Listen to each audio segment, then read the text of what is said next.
I'd like to address the contrast between my vows and my use of cannabis. Having taken refuge in the three jewels, one of the 5 precepts is no drugs and alcohol. To me, I interpret this as not letting your attachment to drugs or alcohol cloud your vision, cloud your devotion, become a distraction on the path. You just shouldn't be attached to it. Those that know me know that I love beer. 1, maybe 2, and if it's a second, it's a schooner. I love beer, but I really hate getting drunk. Beer to me is liquid food. Sometimes an escape, but I gotta tell you, I'm a poor drunk.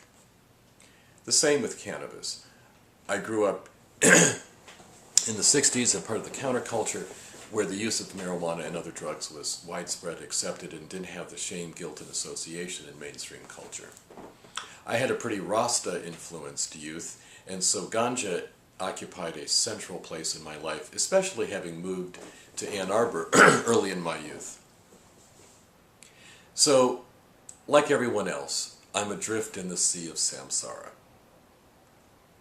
I medicate, and increasingly, more recently, with CBD-rich strains that are low in THC, so the pot that I consume is minimally psychoactive, and I try and maximize that healing effect. So I self-medicate.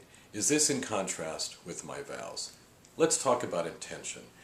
Couch lock, heavy metal, sleeping on the couch because you're so buzzed from hitting the bong or the vaporizer or whatnot. Not my lifestyle. Any more than getting drunk when I drank beer. So there's 2 parts of the precept you can call me out on. But I got news for you. I love beer, but I really hate being drunk. So I have schooners, not pints of pitchers. The same with ganja. So at some point in my life, I may find myself doing vows or doing a lifestyle where that falls away. Does it get in the way of my life? I don't really think so. I'm a pretty high-functioning dude. Does it get in the way of my path? Obviously, it's part of my path because it's a part of me. I try not to beat myself up over it. I try and look in the mirror and be honest about my intentions and understand the relationship between my suffering, the end of suffering, my attachment, and my attempt to use something I'm attached to end suffering. So, yes, I've taken vows. I've taken lots of vows, actually. I've taken refuge in the 3 jewels, bodhisattva vows, as well as other vows and initiations. I wrestle, I struggle, I'm like everybody else. Answer to the question? You're as confused as I am. Sometimes it's hard to read the news these days. There doesn't seem to be a lot of good stuff going on. There seems to be a plethora of bad shit happening.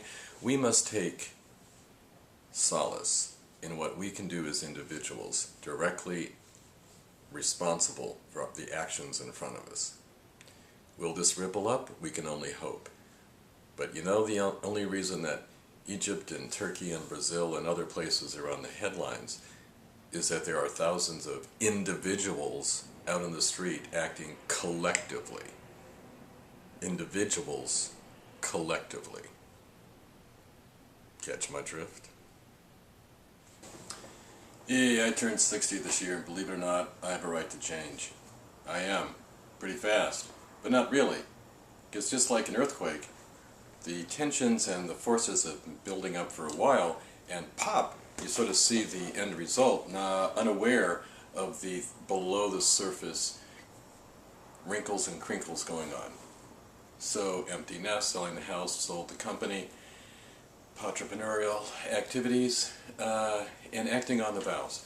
So, to some it might seem that these changes mean that I'm abandoning old friends, old ways, old lifestyles. No. Sort of, but no. Nothing to be afraid of. I'm having a great time, pretty darn happy, and aiming for things that have been latent desires for years that are manifesting now. For example, for the last 8 years or so, I've traveled around the country, including to Switzerland, to spend time with His Holiness the Dalai Lama.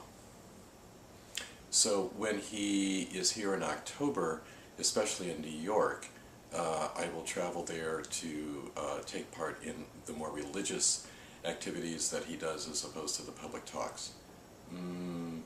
So, some have asked if I'm going to put on robes. Not in the near future. I'm a householder. Do I aspire to take vows of a monastic nature? Part of me, yes. Real soon now? Hard to say. Would it be the end of the world if I did? No, actually not. Do I think about it a lot? Probably more than you do. Anyway, as far as I've gotten, it's what I do.